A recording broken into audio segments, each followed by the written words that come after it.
has been incredibly hard. But I'm trying my best to talk about them and represent them.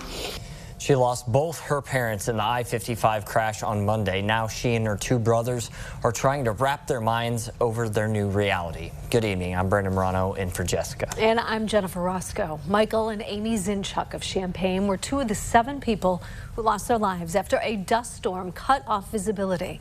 It caused 72 vehicles to crash. WCIA3's Marley Capper met with their daughter. Marley, this has been just a life-altering week. Definitely. I mean, it's hard enough losing one parent, but both is just unfathomable. Now, as difficult as it's been for their oldest child, Elizabeth, she wants her parents to be remembered for the legacy that they have left in the community and not just be another number. Now, her 2 siblings also want the same thing. Amy was a piano teacher who impacted many lives, and Mike was a fierce and loyal protector of their family. They not only leave their 3 children, but friends, family, and a community that adored them. A home normally filled with music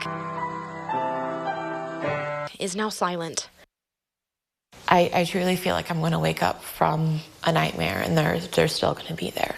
Just days before a dust storm on I-55, Elizabeth Zinchuk spent the weekend in St. Louis with her parents. Did a taco bar crawl. Blissfully unaware it would be her last time seeing them. We took them to Forest Park, which is a big park in St. Louis. I took my last picture of them there. Her parents, Amy and Mike, drove home Monday morning. Elizabeth's husband heard about a dust storm, so she reached out to her mom. You know, hey, did you make it home okay? And she didn't text me back right away. Not responding right away was normal for Amy, but missing piano lessons wasn't.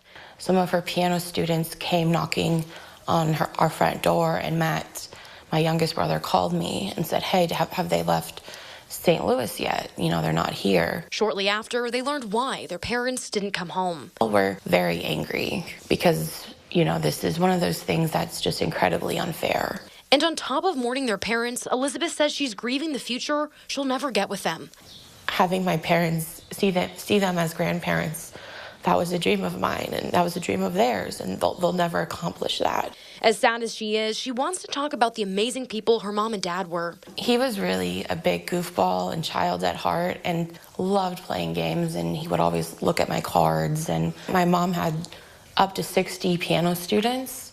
2 of those students were Cassie Beer's daughters. They just felt she was so sweet all the time, and it's really touched my kids' lives. And just like Elizabeth, she still can't fathom that her dear neighbor and friend is gone. We can't wrap our mind around it. Elizabeth says hearing stories about her parents has helped, but nothing will replace the people who shaped her. For now, she and her brothers will be standing together as they try to get through the unthinkable and fill their parents' house with a familiar sound.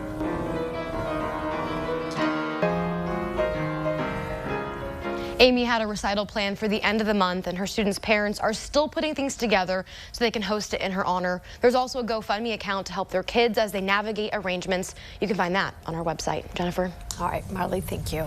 Now, we are still waiting to learn the names of the 4 other victims who died in that horrific crash.